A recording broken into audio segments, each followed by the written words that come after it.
Hello दोस्तों, स्वागत है आप सभी को आज की इस क्लास में। दोस्तों, आज की क्लास होगी हम लोग को एस एस टी जो कि आपका सीटेट पेपर 1 में जो आपका प्रश्न पूछा जाता है एस एस टी से, ठीक है। 60 नंबर का पेपर 2 में सामाजिक अध्ययन से जो प्रश्न पूछा जाता है वो प्रश्न आप आज हम पढ़ेंगे, ठीक है। और यह सभी प्रश्न आपका पूछा गया प्रश्न है आपके सीटेट पेपर 1 में, सीटेट पेपर 2 में जो आपका सामाजिक अध्ययन एसएसटी से जो प्रश्न पूछा गया है वो सभी प्रश्न आज हम इस वीडियो में पढ़ेंगे, ठीक है। यह सभी प्रश्न आपका पूछा गया प्रश्न है, ठीक है। आपका पेपर 2 जो क्लास 6 से 8 के लिए जो परीक्षाएं होती है सीटेट की, ठीक है, तो उसमें जो सामाजिक अध्ययन एसएसटी से जो आपका प्रश्न पूछा जाता है वो सभी प्रश्न आज हम लेकर आए हैं आपके सामने, ठीक है। चैनल पर नए हैं तो चैनल को जरूर सब्सक्राइब कर लीजिएगा। और ये सभी प्रश्न आपका पूछा गया प्रश्न है, ठीक है। यहीं से आपको प्रश्न देखने को मिलेगा आपके एग्जाम में। चलिए शुरुआत करते हैं एसएसटी का पहला प्रश्न से। पहला प्रश्न है आपके सामने, सबसे पुरानी पांडुलिपियां डैश पर लिखी गई थी। सबसे पुरानी पांडुलिपियां डैश पर लिखी गई थी, बताइए इसका राइट आंसर क्या होगा। तो सबसे पुरानी पांडुलिपियां जो है आपका तार पत्रों पर लिखी गई थी। किस पर लिखी गई थी? तार पत्रों पर लिखी गई थी। ऑप्शन आपका सी राइट आंसर हो जाएगा, तार पत्रों।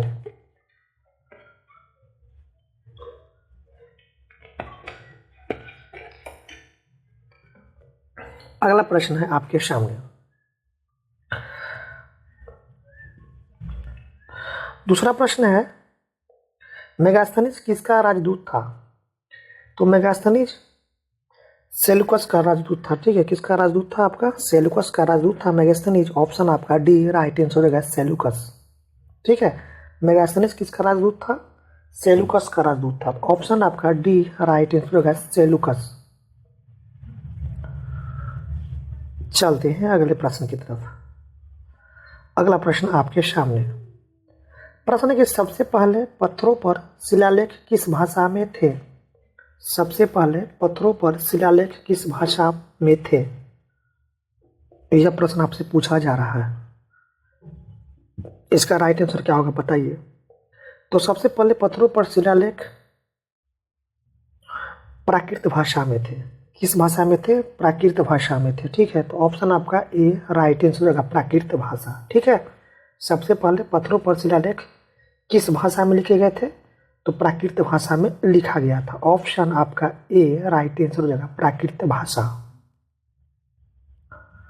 चलते हैं अगले प्रश्न की तरफ। अगला प्रश्न है आपके सामने, प्रश्न है कि अभिलेखागार वह स्थान है जहां, तो अभिलेखागार वह स्थान है जहां ऐतिहासिक पांडुलिपियों तथा दस्तावेजों को रखा जाता है। अभिलेखागार में क्या रखा जाता है? ऐतिहासिक पांडुलिपि और दस्तावेज को रखा जाता है, ठीक है। तो ऑप्शन आपका क्या होगा? ऑप्शन आपका ये राइट आंसर हो जाएगा, ऐतिहासिक पांडुलिपियों तथा दस्तावेजों को जहां रखा जाता है उसको कहते हैं अभिलेखागार। क्या कहते हैं? अभिलेखागार कहते हैं। ऑप्शन आपका ए राइट आंसर हो जाएगा। चलते हैं अगले प्रश्न की तरफ। प्रश्न है कि इन नाविकों में से किसने भारत का समुद्री रास्ता पाने के लिए पश्चिम की ओर प्रस्थान कर अंटार्कटिक महासागर को पार किया? इन नाविकों में से किसने भारत का समुद्री रास्ता पाने के लिए पश्चिम की ओर प्रस्थान कर अंटार्कटिक महासागर को पार किया था? कौन था यह? तो ये था आपका क्रिस्टोफर कोलंबस। कौन था? क्रिस्टोफर कोलंबस था, क्रिस्टोफर कोलंबस, ठीक है। ऑप्शन आपका ये राइट आंसर होगा, क्रिस्टोफर कोलंबस। चलते हैं अगले प्रश्न की तरफ। अगला प्रश्न है आपके सामने,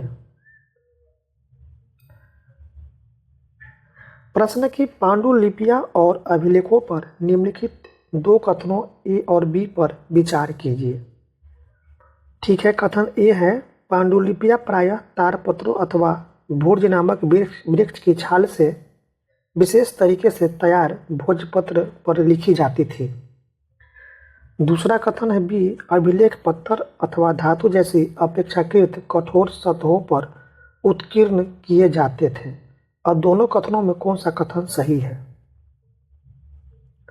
देखिए, पांडुलिपियां प्रायः तारपत्रों पर ही लिखी जाती थी, ठीक है। और यह तारपत्र जो है ना, वृक्ष की छाल से विशेष तरीके से तैयार भोजपत्र पर लिखी जाती थी। यह कथन क्या है आपका? सही है, ये कथन सही है। दूसरा कथन बी है कि अभिलेख पत्थर अथवा धातु जैसी अपेक्षाकृत कठोर सतहों पर उत्कीर्ण किए जाते थे। तो बी भी कथन आपका सही है। अभिलेख पत्थर अथवा धातु जैसे अपेक्षाकृत कठोर सतहों पर क्या है? उत्कीर्ण करके लिखा जाता था, ठीक है। तो ऑप्शन आपका, कथन आपका बी भी सही है। तो ए और बी दोनों सही है कथन।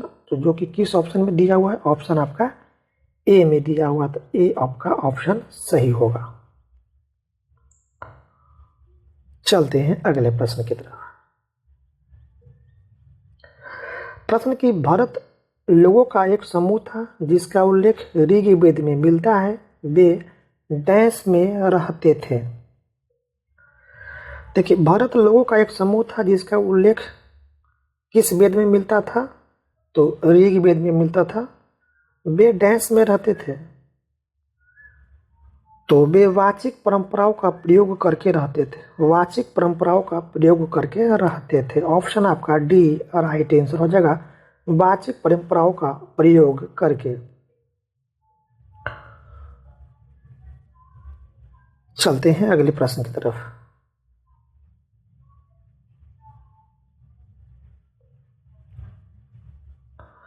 प्रश्न के, इतिहास हमारे संपूर्ण भूतकाल का वैज्ञानिक अध्ययन तथा लेखा जोखा है, कथन किसका है?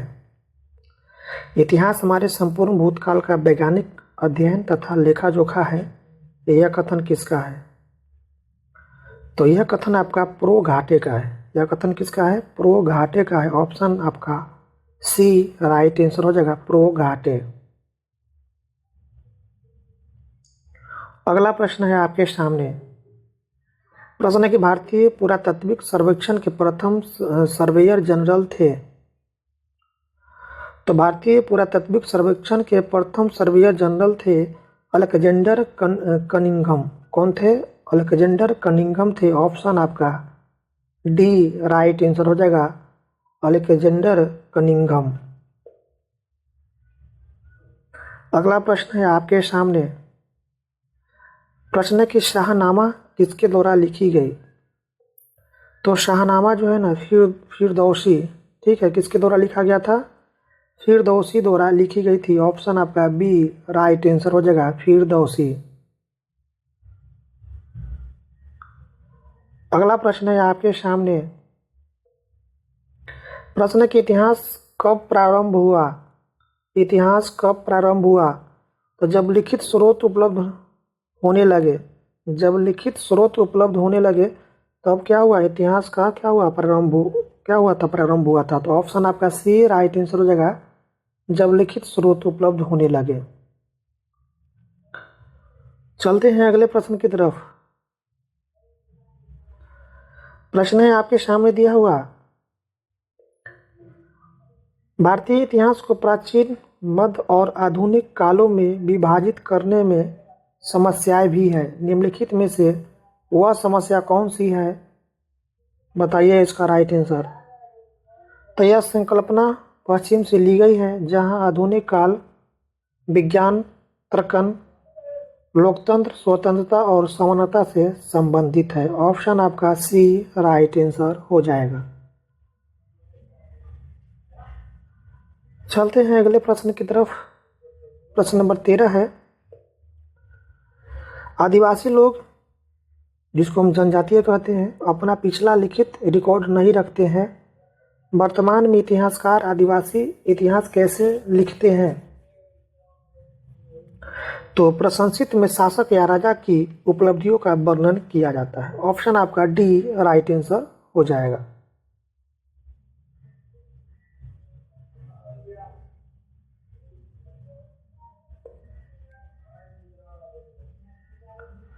चलते हैं अगले प्रश्न की तरफ। अगला प्रश्न है आपके सामने।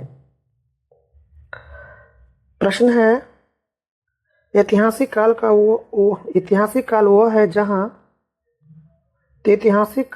वह है जहां अतीत के स्मृति शेष या अवशेष मिलते हैं। अतीत के स्मृति शेष या अवशेष मिलते हैं, वह ऐतिहासिक काल कहलाता है। तो ऑप्शन आपका ए राइट आंसर हो जाएगा। अतीत के स्मृति शेष या अवशेष मिलते हैं, वह कैसा काल होता है? आपका ऐतिहासिक काल होता है। तो ऑप्शन आपका ए राइट आंसर हो जाएगा, अतीत की स्मृति शेष या अवशेष। चलते हैं अगले प्रश्न की तरफ। अगला प्रश्न है आपके सामने। प्रश्न की कॉमन एरा क्या है? तो कॉमन एरा जो है यह क्रिश्चियन एरा जो अब दुनिया के अधिकांश हिस्सों में स्वीकृत है। ठीक है, क्रिश्चियन एरा जो अब दुनिया के अधिकांश हिस्सों में स्वीकृत है, यह क्या आपका कॉमन एरा है। ठीक है, ऑप्शन आपका डी राइट आंसर हो जाएगा। चलते हैं अगले प्रश्न की तरफ। अगला प्रश्न आपके सामने है। प्रश्न के निम्नलिखित में से कौन सा कथन प्रशंसित के बारे में गलत है? गलत कथन को चुनना है।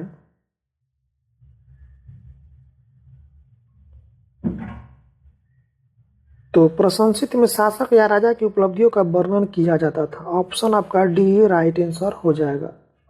प्रशंसित में शासक या राजा की उपलब्धियों का वर्णन किया जाता था। ऑप्शन आपका डी राइट आंसर हो जाएगा।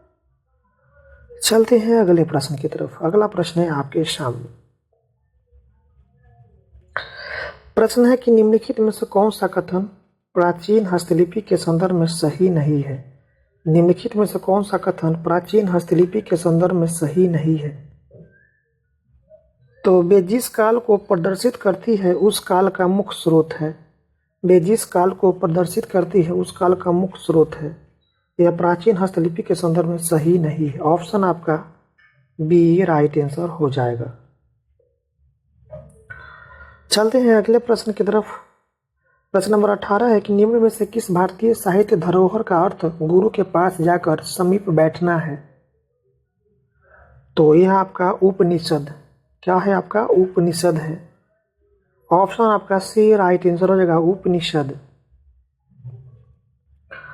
और यह आपका लास्ट प्रश्न है एसएसटी का। प्रश्न की सन 2012 निम्नलिखित में से किस प्रकार से भी लिखा जा सकता है? तो सन 2012 जो है ना, यह एडी 2012 इस प्रकार से आप लिख सकते हैं। ठीक है, एडी 2012 सन 2012 निम्नलिखित में से किस प्रकार से लिखा जाता है? तो यह एडी 2012 के रूप में भी लिखा जा सकता है। तो ऑप्शन आपका ए राइट आंसर हो जाएगा, एडी 2012। ठीक है, तो दोस्तों इस तरह से आपका सामाजिक अध्ययन एसएसटी से जो आपका सीटेट पेपर 2 में प्रश्न पूछा जाता है, ये सभी प्रश्न आपका समाप्त हुआ। वीडियो अच्छी लगी तो वीडियो को अधिक से अधिक अपने दोस्तों में शेयर जरूर कर दीजिएगा ताकि उनका भी इस वीडियो से लाभ हो सके। और वे विद्यार्थी जो सीटेट पेपर 1 और 2 की तैयारी करते हैं उनकी भी तैयारी इस वीडियो से हो जाएगा और वो भी अपनी एग्ज़ाम को पास कर जाए। ठीक है, तो ज़्यादा से ज़्यादा वीडियो को शेयर कर दीजिएगा। चैनल पर नए हैं तो चैनल को जरूर सब्सक्राइब कर लीजिएगा। फिर मिलते हैं अगले साल के प्रीवियस ईयर क्वेश्चन के साथ। वीडियो देखने के लिए आपका बहुत बहुत धन्यवाद।